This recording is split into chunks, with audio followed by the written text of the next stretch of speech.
तो मूवी के स्टार्ट में हम एक बूढ़े कारपेंटर को देखते हैं जो कि काफी गरीब होता है। वो दिल का काफी अच्छा होता है और अपने लिए कुछ करना चाहता था। वो हमेशा सोचता रहता कि मैं ज्यादा सारे पैसे कमाऊं और उनसे कुछ करूं। उसके पास एक आइडिया आता है कि वो अपना एक पपेट शो खोलेगा। वो गांव के लोगों से ओपिनियन लेने लगता है, उनसे पूछने लगता है कि मैं पपेट शो कैसे खोल सकता हूँ। तो सब लोग उसे बताने लगते हैं कि इसके लिए तुम्हें अच्छे अच्छे पपेट्स चाहिए होंगे जो कि लकड़ी से बनाए जा सकते हैं। नो डाउट वो बूढ़ा आदमी एक कारपेंटर भी था, लेकिन उसके पास इतने पैसे नहीं थे कि वो अच्छी लकड़ी का टुकड़ा खरीद सकता। तो वो अपने एक दोस्त के पास जाता है और उसका दोस्त उसे एक लकड़ी का टुकड़ा देता है जो कि बहुत अच्छी थी। वो लकड़ी अपने आप मूव भी कर रही थी। ये देख के वो बूढ़ा आदमी हैरान हो जाता है, लेकिन साथ ही साथ वो खुश भी था और काफी एक्साइटेड भी। उस बूढ़े कारपेंटर को बहुत अच्छे से कार्व करना आता था। वो उस लकड़ी को घर ले आता है, वो उसमें बहुत मेहनत करता है। वो उसे बहुत अच्छी तरह से कार्व करता है और एक प्यारा सा पपेट बना देता है। उस पपेट के फीचर्स बिल्कुल इंसानों की तरह थे। इससे लगता था कि असल में जैसे कोई बच्चा बैठा हो। उस बूढ़े कारपेंटर का इस दुनिया में कोई भी नहीं था,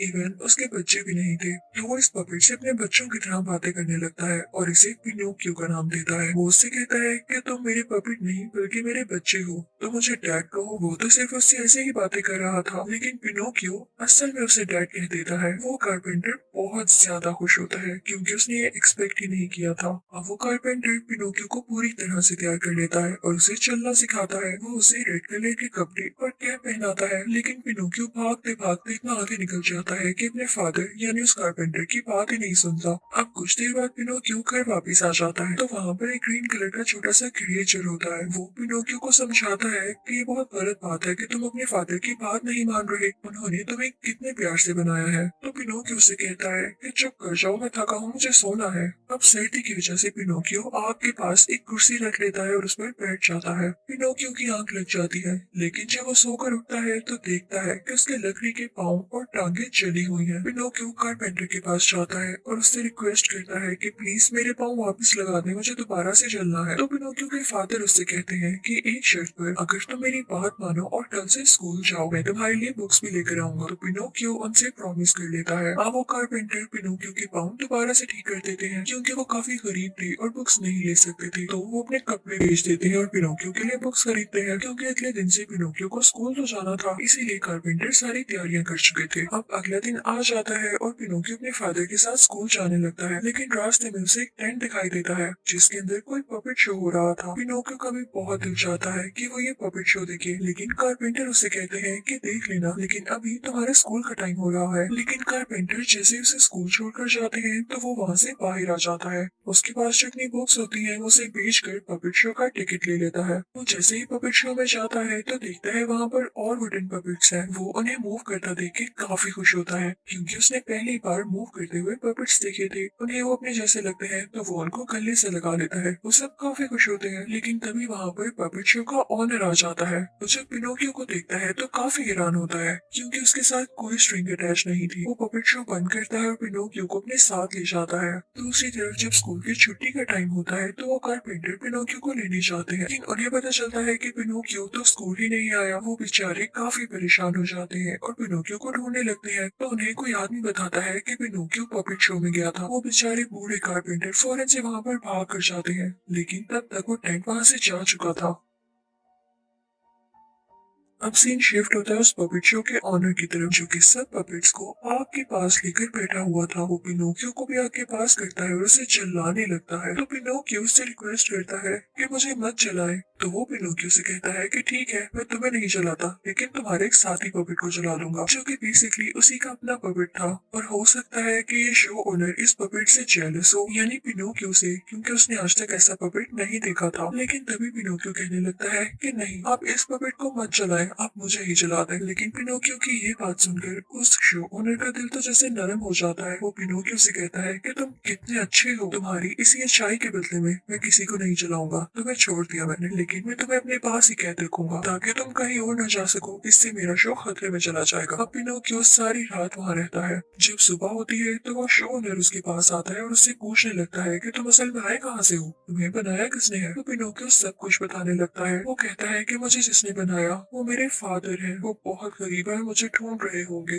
सिर्फ मैं ही उनकी एक होप हूँ, मुझे जाने दें। तो वो शो ओनर पिनोकियो से कहता है कि अच्छा ऐसी बात है, यानी तुम लोगों का मकसद मेरे शो को खत्म करना नहीं है। तो पिनोकियो कहता है कि हरगिज़ नहीं। तो वो शो ओनर उसे 2 कॉइन्स देता है और कहता है कि जाओ जाओ अपने फादर के पास। वो उसे खोल देता है। तो पिनोकियो वहाँ से जाने लगता है, लेकिन जाने से पहले वो अपने सब पपेट दोस्तों से मिलता है। पिनोकियो को रास्ते में 2 अजीब लोग मिलते हैं। वो उसके पास कॉइन देख चुके थे और उससे ये कॉइन छीनना चाहते थे। वो पिनोकियो से कहते हैं कि तुम्हें पता है हमें मनी या कॉइन्स को डबल करना आता है। तो पिनोकियो बहुत इनोसेंट था। वो कहता है कि क्या वाकई आप मुझे दिखाएंगे कि मेरे पास 2 कॉइन्स हैं, क्या आप इनको भी डबल कर देंगे? तो आदमी कहते हैं कि हाँ छोटे बच्चे, क्यों नहीं, आओ हमारे साथ। वो पिनोकियो को अपने साथ एक होटल में ले जाते हैं, जहाँ पर वो पेट भर कर खाना खाते हैं। बहुत बुरे आदमी थे वो बिल भी नहीं पे करते और पिनोकियो से कहते हैं कि आज की रात तुम यहाँ ही सो जाओ, हम सुबह होते ही निकलेंगे और मैं तुम्हारे पैसे भी डबल कर दूंगा। तब तक पिनोकियो सो जाता है और जब वो सुबह उठता है तो वो दोनों अजीब आदमी उसके पैसे लेकर भाग चुके थे और इतना ज्यादा खाना भी खा चुके थे जिसका बिल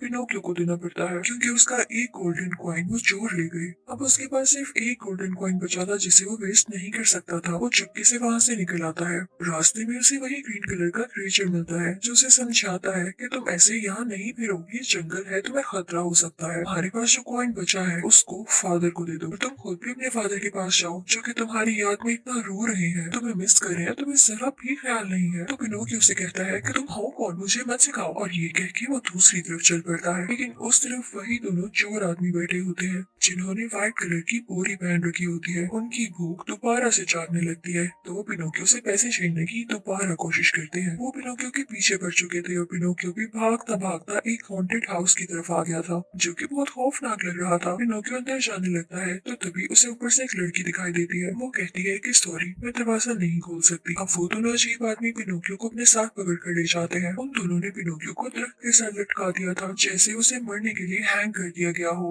लेकिन इसी दौरान ही वो दोनों आदमी सो जाते हैं। पिनोकियो भी बेचारा अब अपनी सेंसेस में नहीं था, लेकिन तभी वहाँ पर व्हाइट कपड़े पहने कोई आता है और पिनोकियो को बचा कर अपने साथ उसी हॉन्टेड हाउस में ले जाता है, उसी घर में जहाँ पिनोकियो पहुंचा था। जब घर के अंदर जाता है तो उसी लड़की को देखता है जो कि इनफैक्ट एक फेरी होती है। वो पिनोकियो को ठीक करती है। वो उससे उसके बारे में पूछने लगती है कि क्या तुम स्कूल जाते हो? तो पिनोकियो उसे अपना सच नहीं बता सकता था क्योंकि वो गरीब था और ये बता नहीं सकता था कि वो किस स्कूल में पढ़ता है और कहाँ रहता है। तो वो झूठ बोलने लगता है और पता है क्या, उसके झूठ बोलने की वजह से उसकी नोज बड़ी होती जाती है, बिल्कुल एक नीडल या किसी दरख्त की ब्रांच की तरह। फेरी को पता चल जाता है कि झूठ बोल रहा है। तो वो उसे कहती है कि झूठ नहीं बोलते अच्छे बच्चे। वो बाहर से बर्ड्स को बुलाती है जो कि उसकी लकड़ी की नाक को छोटा कर देते हैं अपने नॉर्मल साइज में। फिर फेरी पिनोकियो को समझाने लगती है कि मैं जानती हूँ कि तुम यहाँ पर क्यों आए हो, क्योंकि तुम्हें वहाँ अपने फादर के पास रहना अच्छा नहीं लगता, लेकिन वो तुम्हारे फादर है, उन्होंने तुम्हें बनाया है, तुम्हें वहाँ जाना होगा, बल्कि मैं खुद तुम्हें वहाँ छोड़कर आऊँ।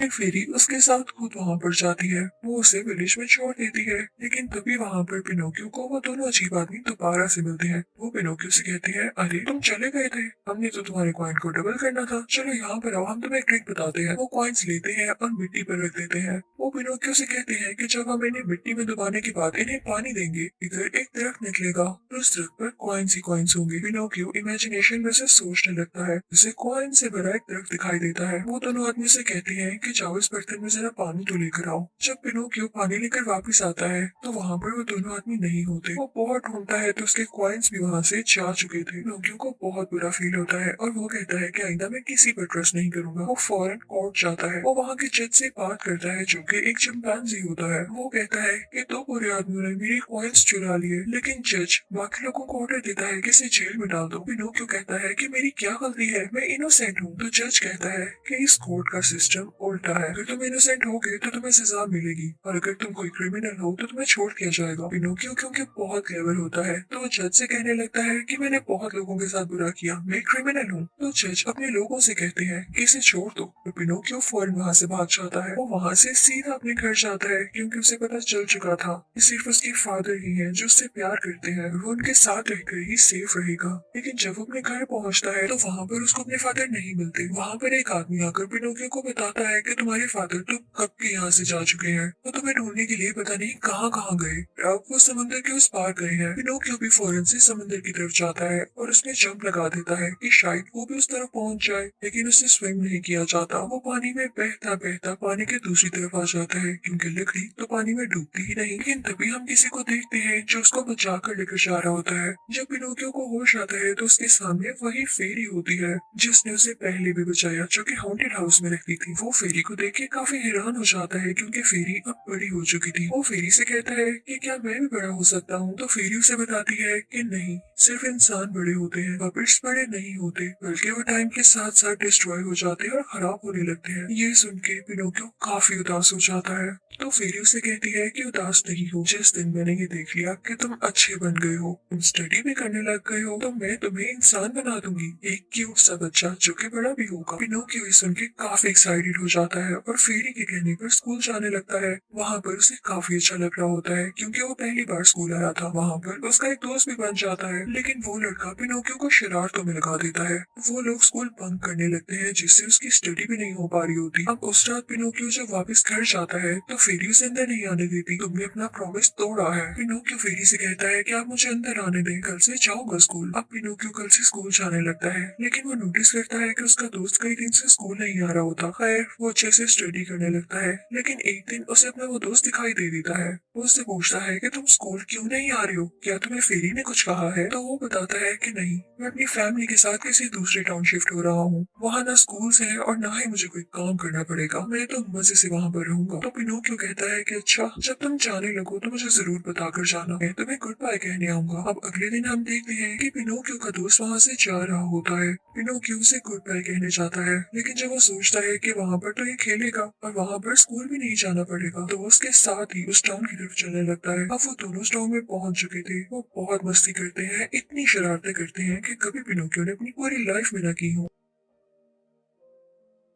लेकिन एक दिन वो लोग देखते हैं कि उनके कानों की जगह डंकी ईयर्स है। वो काफी डर जाते हैं और देखते ही देखते उनकी पूरी बॉडी डंकी में बदल जाती है। वो पूरी तरह से डंकी बन चुके थे। जल्दी उन्हें पता चलता है कि जो इस टाउन को बनाने वाला आदमी है वो बहुत बुरा है। वो यहाँ बच्चों को लालच देकर लाता है और फिर उन्हें डंकी में बदल देता है। वो उनसे बहुत काम लेता है या उन्हें किसी सर्कस या किसी शो में बेच देता है। इसी तरह उसने पिनोकियो को भी एक सर्कस में बेच दिया था, जहाँ का ओनर उससे काफी ज्यादा शो करवाता है। पिनोकियो ऐसे शो करके थक चुका था। अब एक दिन इसी तरह एक शो में फेरी भी आती है। जब वो देखती है कि पिनोकियो की ऐसी हालत है तो उसकी आंखों में आंसू आ जाते हैं। उसे दुख भी हो रहा होता है कि पिनोकियो ने आज तक किसी की बात नहीं सुनी। उसके साथ ऐसा होना ही था। अब हम उस सर्कस के ओनर को देखते हैं जो कि पिनोकियो यानी उस डोंकी को पानी में फेंकने आया था, क्योंकि उसकी स्किन यूज करके बेचकर पैसे कमाना चाहता था। वो उसको पानी में धक्का दे देता है, लेकिन पिनोकियो पानी के नीचे जाते ही दोबारा से पपेट में बदल जाता है। पानी में बबल्स बनने लगते हैं। पिनोकियो फौरन वहाँ से भाग जाता है, लेकिन पानी में ही एक मॉन्स्टर फिश उसे खा जाती है।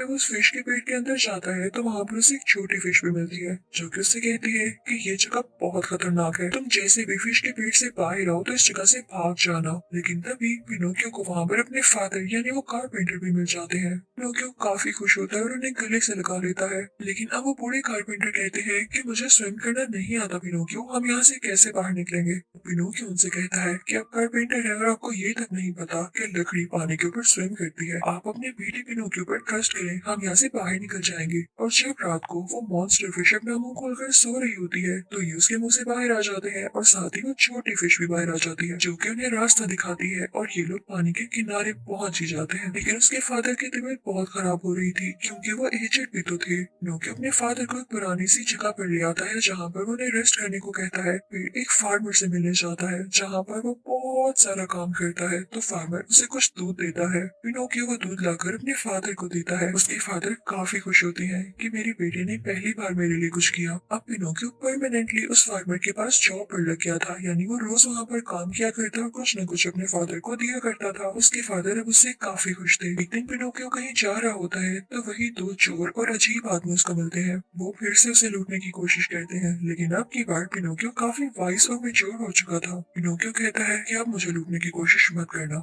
मैं तुम्हारी बातों में नहीं आने वाला। और ये कहकर वो वहाँ से चला जाता है। वो दोनों आदमी पिनोकियो का इतना ज्यादा कॉन्फिडेंस देख के कुछ बोल ही नहीं पाते, उनका मुंह तो खुला रह जाता है। पिनोकियो और उसके फादर एक पुराने से घर में रहने लगे थे। अब पिनोकियो रोज जॉब पर जाता, हर काम किया करता था और उसमें काफी मैनर्स आ चुके थे। अपने फादर की हर बात माना करता था। फेरी ये सब कुछ देख पा रही होती है। जब उसे रियलाइज होता है कि ये अच्छा बच्चा बनता जा रहा है तो वो पिनोकियो को एक रियल ह्यूमन में बदल देती है, जैसा कि उन्होंने प्रॉमिस किया था। अब पिनोकियो एक बहुत ही प्यारा बच्चा बन चुका था। वो बहुत खुश होता है और भागकर अपने फादर के पास जाके कहता है और कहता है कि पापा देखिए मैं इंसान बन गया, तो आप मुझे अपना असली बेटा कह सकते हैं। और ये कहते ही वो दोनों गले लग जाते हैं। उसके पापा पिनोकियो से कहते हैं मेरा प्यारा ओबीडियंट बच्चा, मैं तुमसे बहुत खुश हूँ। और इसी सीन के साथ ये मूवी यहाँ हैप्पीली एंड होती है। यानी अब उस बूढ़े कारपेंटर के हालात पीछे होने वाले थे, उन्हें एक बेटा भी मिल गया था। ये मूवी हमें काफी सारे लेसन देती है कि अगर हम हार्ड वर्क करते रहें, पीडियंट रहें और अपने काम से पीछे न हटें तो सब कुछ ठीक हो जाता है, जैसे इस मूवी में हुआ। आई होप आपको एक्सप्लेनेशन अच्छी लगी होगी। Thank you for watching.